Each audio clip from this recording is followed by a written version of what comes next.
Ողջույն։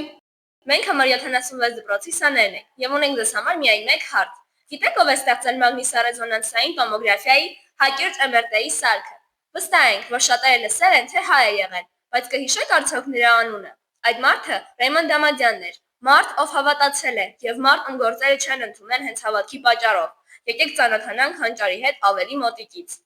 Դամադյանը ծնվել է 1936 թվականին Նյու Յորքում, հայոց ցեղասպանության պատճառով գաղթած հայկական ընտանիքում։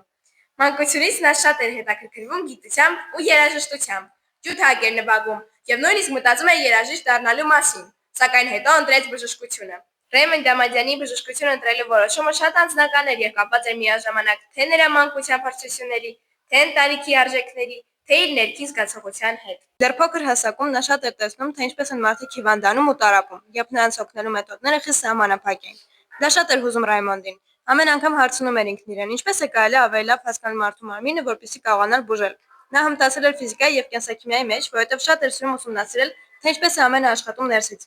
Արդյունքում հասկացավ, որ իր գիտելիքներով կարող է օգնել հենց մարդկանց առողջությանը, փրկելով կյանքեր։ Այդպես նա որոշեց դառնալ բժիշկ։ Դամադյանը Վիսկոնսինի համալսարանում մեդիցինում ստացել է բակալավրը, ապա նաև սովորել է Ալբերտ Այնշտայնի քոլեջում։ Իր ընտանիքը, հատկապես մայրը, մեծ դեր է ունեցել նրա կրթության մեջ, մշտապես խորհրդանշելով ուսումը։ Նա ամուսնացած էր Դոննա Թերեզա Դամադյանի հետ, ուներ 3 երեխա։ Նրանք միշտ եղել են գիտնականի կյանքի կարևոր մասը, եւ վերջինս հաճախ էր ընդգծում, որ իր ընտանիքը հավատքի հետ մեկտեղ իրեն ուժ է տվել գիտական դժվար տարիներին։ Դամադյանը ոչ միայն հանճարեղ գիտնական էր, այլ նաև հավատացյալ, ով հաճախ ասում էր, որ իր հայտնագործությունները Աստծո պարգև են մարդկանց առողջությանը ծառայելու համար։ Նա քրիստոնյա էր, խորապես համոզված, որ գիտությունը եւ հավատը միմյանց չեն հակասում։ Գիտնականը բացահայտ խոսում էր իր քրիստոնեական հավատքի մասին։ Այն ժամանակ գիտության աշխարհում դրա մասին խոսելն անսովոր էր եւ երբեմն նույնիսկ անընդունելի։